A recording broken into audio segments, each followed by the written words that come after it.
আসসালামু আলাইকুম। অষ্টম শ্রেণীর শিক্ষার্থীরা, আশা করি সবাই ভালো আছো। আমি আবির। এখন আমি আপনাদের সাথে বিজ্ঞান ক সেটের এমসিকিউ নিয়ে আলোচনা করব। আমি বিজ্ঞানের ক সেটের কোয়েশ্চেনটি আপলোড করার পর আপনারা অনেক বেশি কমেন্ট করতেছিলেন যে, "স্যার আমাদেরকে কষ্ট করে হলো এমসিকিউ গুলা দেন।" হ্যাঁ, আমি এই ভিডিওর মধ্যে আপনাকে শুধু এমসিকিউ দিব না। আমি এই ভিডিওর মধ্যে আপনাকে এমসিকিউর সাথে উত্তরগুলোও দিব। তো আপনারা বলতে পারেন যে, "স্যার এখানে তো অনেক বেশি ঘুলা লাগতেছে।" তো আপনাদের জন্য সুখবর আছে, সমস্যা নাই। ঘোলা লাগলেও কি হইছে? আমি আপনাদেরকে এমসিকিউ গুলা দেখাই দিতেছি। এগুলোর অ্যান্সার গুলো আপনারা মনে রাখবেন যে কোনটার কত নাম্বার। তো যাদের মনে করেন ক সেট এক্সাম হয় সারা এই যে এই অ্যান্সার গুলা দেখে রাখেন। যেমন আমি আপনাদেরকে দেখাই যেমন ১ এর হচ্ছে খ নাম্বারটা, ঠিক আছে? তারপর দেখেন ২ এর হচ্ছে এই যে দেখেন ২ এর হচ্ছে গ নাম্বার। তারপর ৩ এর হচ্ছে এই যে গ নাম্বারটা। তারপর ৪ এর হচ্ছে দেখেন আপনাদেরকে দেখাই।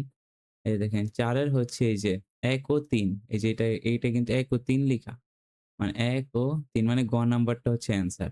এতটুকু পর্যন্ত তো আপনারা বুঝতেছেন। তারপর দেখেন ৫ নাম্বার ৫ এর ক এটাও অ্যান্সার হবে ফিতা কিরমিক। ৬ এর ক এটা হচ্ছে প্রোফেস, এটা প্রোফেস লিখা। ওকে?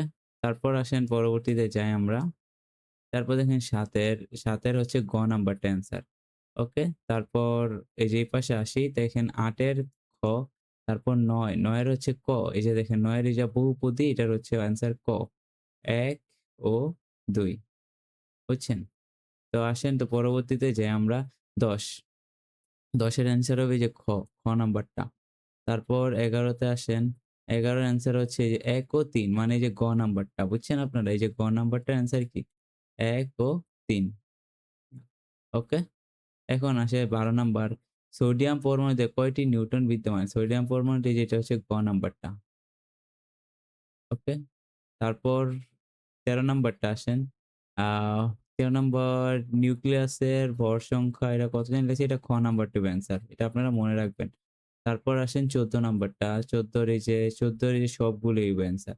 মানে ঘ নাম্বারটা হবে অ্যান্সার। বুঝছেন আপনারা? ১৪ এর ঘ নাম্বারটা।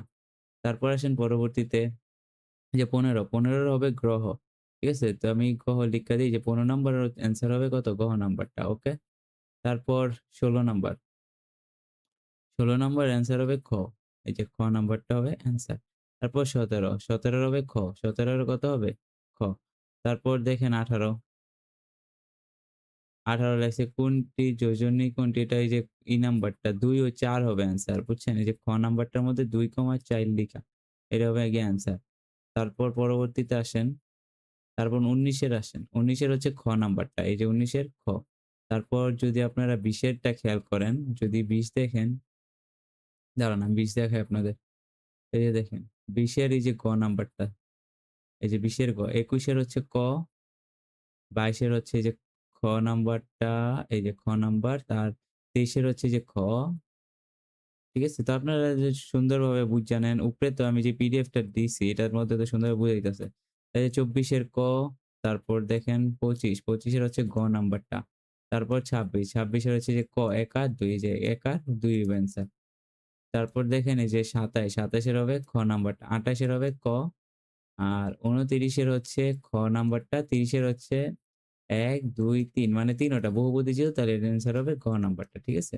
তো আশা করি অ্যান্সার গুলা দেওয়ার কারণে আপনার কিন্তু অনেক বেশি সুবিধা হয়ে গেছে। আর যত যেগুলা যত এই যে এটার মধ্যে কিন্তু আপনার মোটামুটি বুঝা যাইতেছে যে এখানে অ্যান্সারটা আছে এটা আরো বেশি গুলো হয়ে গেছে। যাই হোক আমি দোনোটাই দিয়ে দিছি। এটার পিডিএফ লিঙ্ক আপনারা সংগ্রহ করে নেবেন অথবা এখান থেকে স্ক্রিনশট নিয়ে নেন গাইস। ঠিক আছে? ভালো থাকবেন সবাই। আল্লাহ হাফেজ।